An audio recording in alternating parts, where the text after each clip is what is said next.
یہ ہدایت ہے صرف ان کے لیے جو بچنا چاہتے ہیں. جسے کانٹ نے کہا ہے moral law with in.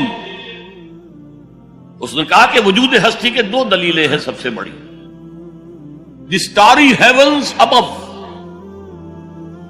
And the moral law within. ہمارے اندر مورل لا ہے. یہ اچھا ہے، یہ برا ہے، یہ خیر ہے، یہ شر ہے، یہ مورل لا ہے اندر. جن کا یہ مورل لا فطرت کی صحت و سلامتی کی بنیاد پر برقرار ہے، جو تمیز کرتے ہیں بھلائی اور برائی میں، ان کے لیے ہدایت ہے. اولاً وہی آتے ہیں سلیم الفطرت لوگ، ابو بکر اور عثمان رضی اللہ تعالی عنہما، والذین اتبعوہم بإحسان. پھر کچھ لوگ ان کے پیچھے پیچھے بھی آتے ہیں. ایک نمونہ دیکھ لیا، کچھ لوگ بڑھ رہے ہیں، یہ دوسرے درجے کے لوگ ہیں. قرآن مجید میں درجہ بندی بیان کی گئی ہے. السابقون الاولون من المہاجرین والانصار والذین اتبعوہم بإحسان رضی اللہ عنہم ورضوا عنہ. تو یہ سابقون الاولون جو ہیں وہ سلیم الفطرت، وہ سلیم العقل انسان ہیں جو ان چیزوں تک پہنچ چکے ہیں. البتہ ابھی یقین کی دولت جو ہے حاصل نہیں. اور یہی نقشہ کھینچا گیا ہے حضور کا، وَوَجَدَكَ ضَالًّا فَهَدَىٰ. ضال کا ترجمہ جو ہے گمراہ بھی کر دیا جاتا ہے. ضال اسے بھی کہتے ہیں کہ کوئی شخص کسی کے عشق میں دیوانہ ہو جائے. اور ضال وہ بھی ہے جو ابھی حق کی تلاش میں سرگرداں ہے. تو جو غور و فکر غار حرا میں ہو رہا تھا، حدیث میں آتا ہے تحنسو یتحنسو فی، جا کر آپ وہاں عبادت کرتے تھے. تو وہ عبادت کیا تھی؟ کان صفت تعبدہ فی غار حرا التفکر والاعتبار. غار حرا میں آپ کی عبادت کی صفت کیا تھی؟ غور و فکر کہ کائنات کیا ہے. وہی جس سے فلسفی، جن کوسچن سے فلسفی گریپل کر رہا ہوتا ہے، دو دو ہاتھ کر رہا ہوتا ہے، وہی حضور اس سارے فکر کے مراحل سے گزرے ہیں اور قریب پہنچ گئے ہیں. تو دروازے پر دستک دی ہے اور دروازہ کھلا ہے.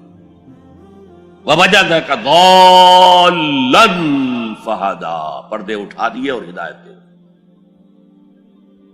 اچھا، یہ تو آپ کے سامنے تعلق جو ہے ایمان کا عقل و فطرت کے ساتھ میں سمجھتا ہوں کہ کسی نہ کسی درجے میں واضح ہو. اب میں آپ کو اس کا سنتھسس بتاتا ہوں.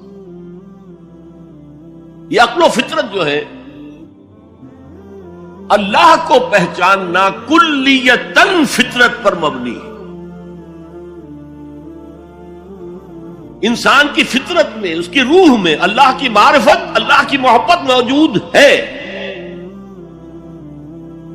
اس پر ظہول کے پردے پڑ گئے ہیں، تم ادھر متوجہ ہی نہیں ہوتے.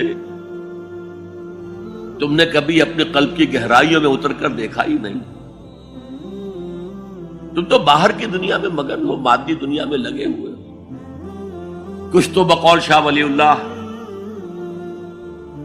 وہ حیوانیت کی سطح پر آ جاتے ہیں بیچارے. صبح سے شام تک کی کمر توڑ دینے والی محنت کے بعد بھی ان کی بنیادی ضرورتیں زندگی کی پوری نہیں ہوتی. وہ کیا کسی سے لو لگائیں گے، کیا خدا کو یاد کریں گے. کاد الفقر ان یکون کفرا. یہ فقر اور احتیاج اور مفلسی تو انسان کو کفر تک پہنچا دیتا. حضور کی حدیث. تو تم ادھر متوجہ ہو، ہماری طرح متوجہ نہیں ہوتے. حضرت ابراہیم کا قول کیا تھا؟ انی وجہت وجہی للذی فطر السماوات والارض حنیفا وما انا من المشرکین. اور یہ نماز کا افتتاح بھی ہے. انی وجہت وجہی، میں نے اپنا رخ سیدھا کر لیا ہے اللہ کی طرف، حنیف یکسو ہو کر. دائیں بائیں کوئی میری توجہ نہیں جا رہی. یہ ہے در حقیقت اس عبادت کا تقاضا، جو کہ شکر کا لازمی نتیجہ. اب اس کا سنتھسس دیکھیے. میں نے کہا کہ سب سے پہلے ایمان باللہ وہ کلیتاً فطرت پر ہے. اسی لیے کانٹ نے یہ ثابت کیا، ایک کریٹیک آف پیور ریزن، اس کی کتاب جس نے ہنگامہ پیدا کر دیا تھا پورے یورپ میں. اس وقت تک کرسچینٹی ڈومیننٹ تھی اور مذہب ایک اہم عنصر تھا انسانی زندگی کا. اس نے کہا اللہ کے وجود کے لیے جتنے منطقی دلیلیں دی گئی ہیں سب غلط ہیں، میں سب کو کاٹ کر دکھاتا ہوں. جیسے ہم کہتے ہیں لوہے کو لوہا کاٹتا ہے، منطق نے منطق کو کاٹ دیا. There is no logical reason to prove the existence of God. A critique of pure reason. میں نے کہا تھا پیور ریزن، عقل خالص جو فطرت سے رہنمائی نہیں لے رہی. وہ فلسفہ جو ہے اس کی منزل کیا ہے؟ ایگنوسٹسزم یا اسکیپٹسزم، لادریت یا ارتیابیت. پھر اس نے ایک کتاب لکھی بعد میں، کریٹیک آف پریکٹیکل ریزن. اس نے کہا کہ عملی طور پر انسان اخلاق حسنہ اختیار کر ہی نہیں سکتا جب تک کہ خدا کو نہ مانے. یہ نیسیسٹی ہے انسان کو کہ مانے. علامہ اقبال نے اس کو تسلیم کیا ہے، کانٹ کے اس دعوے کو. ان کی کتاب ہے reconstruction of religious thought in Islam, کہ کوئی منطقی دلیل خدا کے وجود کو ثابت نہیں کر سکتی. متکلمین نے کوششیں کی ہے لیکن دلیل کو کاٹ دیتی ہے، منطق کا توڑ کر دیتی ہے. وہ صرف قرآن نے لفظ آیت استعمال کیا جو میں نے بیان کیا تھا. اس کائنات میں ہر شے اللہ کی نشانی ہے. جیسے آپ کو اپنے کسی دوست کی دی ہوئی کوئی شے دیکھتے ہی دوست یاد آ جاتا ہے، ایسے ہی آفاق و انفس میں اللہ کی نشانیاں ہیں. تمہارے اندر بھی اللہ کی نشانیاں ہیں. ذرا توجہ تو کرو، آفاق کو دیکھو، کھول آنکھ، فلک دیکھ، زمین دیکھ، فضا دیکھ. افلا ينظرون الى الابل كيف خلقت والى السماء كيف رفعت والى الجبال كيف نصبت والى الارض كيف سطحت فذكر انما انت مذکر. کیا یہ دیکھتے نہیں، غور نہیں کرتے اونٹ کو کیسے پیدا کیا گیا، کتنا اپنے ماحول کے ساتھ مناسبت رکھتا ہے. 7 دن نہ کچھ کھانے کو ملے نہ پینے کے ملے، اسے کوئی پرواہ نہیں. صحرا لقد صحرا کا جہاز وہ دیکھتے نہیں آسمان کیسے بلند کر دیا گیا، دیکھتے نہیں پہاڑ کیسے گاڑ دیے گئے، دیکھتے نہیں زمین کیسے پھیلا دی گئی. اے نبی آپ یاد دہانی کرائیے، یہ نشانیوں کی طرف متوجہ کر دیجئے. آپ سوائے یاد دہانی کرانے والے کے اور کچھ نہیں ہے. آپ کے ہاتھ میں اختیار نہیں ہے کہ آپ اللہ کو منوا لیں. یہ تو تمہارے اندر سے فطرت سے ابھر کر گواہی آئے گی. اب دیکھیے اس کے لیے آیت جسے میں یہ قرآن مجید کی طویل آیات میں سے، جیسے آیت البر ہم نے پڑھی تھی، ان فی خلق السماوات والارض واختلاف اللیل والنہار والفلک التي تجری فی البحر بما ينفع الناس وما انزل اللہ من السماء من ماء فاحیا به الارض من بعد موتها وبث فیہا من کل دابۃ وتصریف الریاح والسحاب المسخر بین السماء والارض لآیات لقوم یعقلون.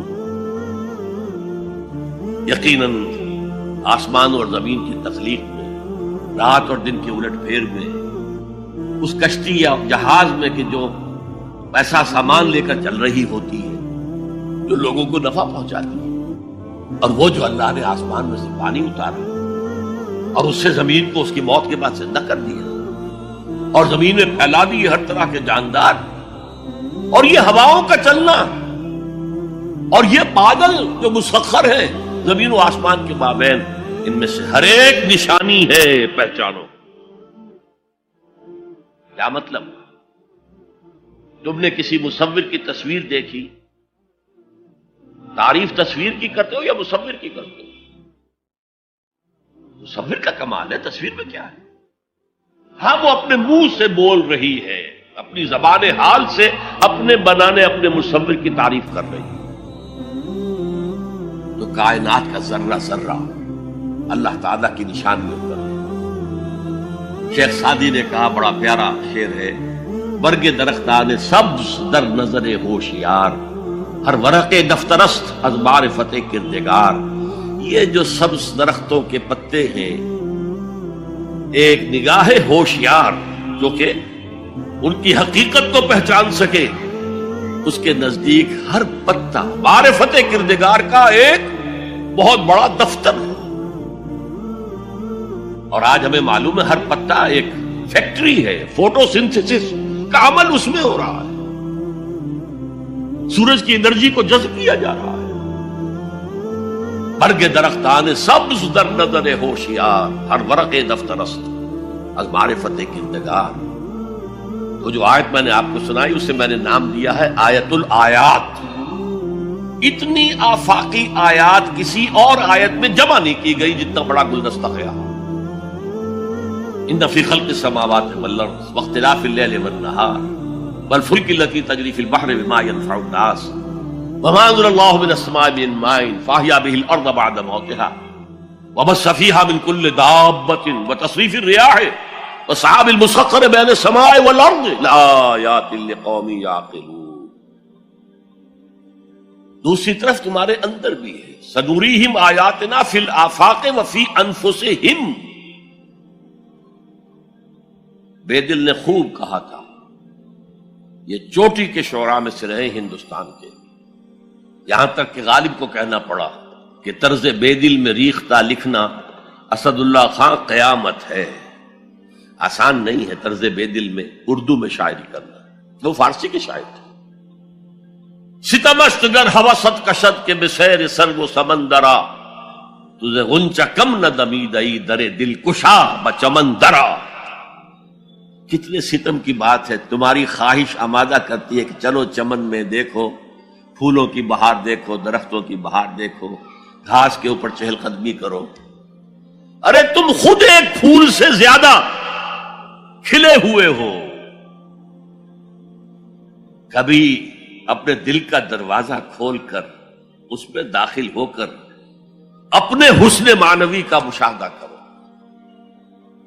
ستمست گر ہوست کشد کہ بے سیر سرگ و سمندرا تجھے غنچہ کم نہ دمیدئی۔ دمکتا ہوا غنچہ ہو تم خود، در دل کشا بچمندرا۔ آیات الہیہ اندر بھی موجود۔ اچھا، ان آیات کے ذریعے سے اللہ کی پہچان ہو گئی، اللہ یاد آ گیا، تھا اندر موجود، اللہ کی علم اور معرفت موجود تھی، پردے آ گئے تھے، ظہور تھا۔ یا جیسے ایک جگہ کہا گیا کلا بل رانا علی قلوبہم، ان کے دلوں کے اوپر جو بھی بدکاریاں وہ کرتے رہے ہیں اس سے زنگ لگ گیا، حجابات آ گئے۔ شیخ علی حجویری رحمت اللہ علیہ، جنہیں داتا گنج بخش کہا جاتا ہے، اگرچہ یہ لفظ نہیں کہنا چاہیے، انہوں نے کتاب کا نام کیا رکھا؟ کشف المحجوب۔ جو پردے میں آیا ہوا ہے، اوٹ میں آیا ہوا ہے، اسے کھولنا۔ تم اوٹ میں ہو، تمہارے اندر موجود ہے اللہ کی معرفت۔ البتہ اس کا ایک نتیجہ یہ نکلنا چاہیے، اب تمہارے لیے محبوب ترین ہستی اللہ ہو